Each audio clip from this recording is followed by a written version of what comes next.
ये revaluation account कैसे बनता है, तो अब हम करेंगे part 8 of admission of partner. देखो रिवैल्यूएशन अकाउंट का मतलब होता है जब भी कोई एसेट और लायबिलिटी की रिवैल्यूएशन होती है, मतलब उसकी मार्केट वैल्यू इंक्रीज और डिक्रीज होती है, तब हम रिवैल्यूएशन अकाउंट बनाते हैं। और ध्यान रखना, जब जब फायदा होगा तो क्रेडिट होगा, जब जब नुकसान होगा तो debit. Just like profit and loss account, तो मेरा एसेट बढ़ेगा तो मेरा फायदा, मेरी लायबिलिटी कम होगी तो मेरा फायदा, मेरा एसेट गिरेगा बट ऑब्वियस नुकसान, लायबिलिटी बढ़ेगी तो मेरा नुकसान। चलो एक काम करते हैं, एग्जांपल करते हैं।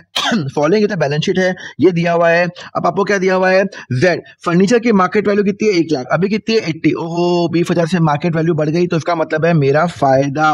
जब भी मेरा फायदा होगा तो वो यहाँ पे आएगा, फर्नीचर हो गया मेरा 20,000 रुपए। क्लियर है, समझ में आया? हाँ समझ में आया। उसके बाद मैं क्या करूंगा, उसके बाद मेरी व्हीकल मेरा डेप्रिशिएट हो गया 30%। व्हीकल डेप्रिशिएट हो गया 30%, मतलब 1 लाख का 30% 30,000 रुपए, तो मेरा 30,000 रुपए मेरा व्हीकल क्या हो गया, डेप्रिशिएट हो गया। क्लियर है? चलो उसके बाद लिखा हुआ है creditor to be written off. Creditor मेरे कम हो गए, बल्ले बल्ले मेरा फायदा हो गया। जब मेरा फायदा होता है 10,000 से, तो मैं क्या जाता है, मेरा यहाँ पे जाएगा, क्रेडिट होगा मेरा। क्लियर है?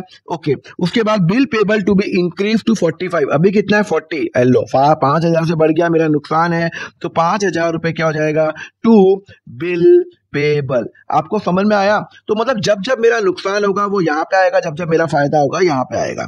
अब बोलते हैं अनरिकॉर्डेड एसेट, मतलब एक मेरा एसेट जो मैंने रिकॉर्ड नहीं किया तो रिकॉर्ड कर लेता हूँ, रिकॉर्ड करूंगा तो मेरा फायदा, एसेट बढ़ेगा तो मेरा फायदा, तो यहाँ पे कितना हो जाएगा 40,000 हो जाएगा। और अनरिकॉर्डेड लायबिलिटी कितनी है 10,000। ओहो एक नई लायबिलिटी आ गई बुक्स के अंदर, तो 10,000 मेरा क्या है, मेरा नुकसान है। देखो जब जब मेरा नुकसान होता है तब वो यहाँ जाएगा, जब जब मेरा फायदा होगा वो यहाँ जाएगा। तो आपने कर लिया, तो 40 50 70,000 कितना हो जाएगा 70,000, यहाँ पे कितना हो गया 35 45,000।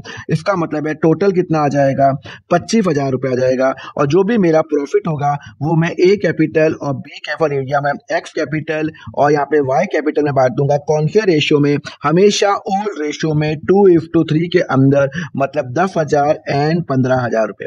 कंसेप्ट समझ में आया? तो रिवैल्यूएशन में जब जब मेरा फायदा होगा तब यहाँ पे आएगा, जब नुकसान होगा यहाँ आएगा। जो भी मेरा फायदा आएगा वो मैं ओल्ड रेशियो में बांटूंगा। ध्यान रखना सैक्रिफाइसिंग रेशियो सिर्फ गुडविल के लिए आता है, बाकी सब के लिए मेरा ओल्ड रेशियो ही आएगा। क्लियर है? चलो नेक्स्ट लेक्चर में हम समझेंगे कि ये रिजर्व का क्या ट्रीटमेंट होगा, उसके लिए फॉलो करो अकाउंट फंडा।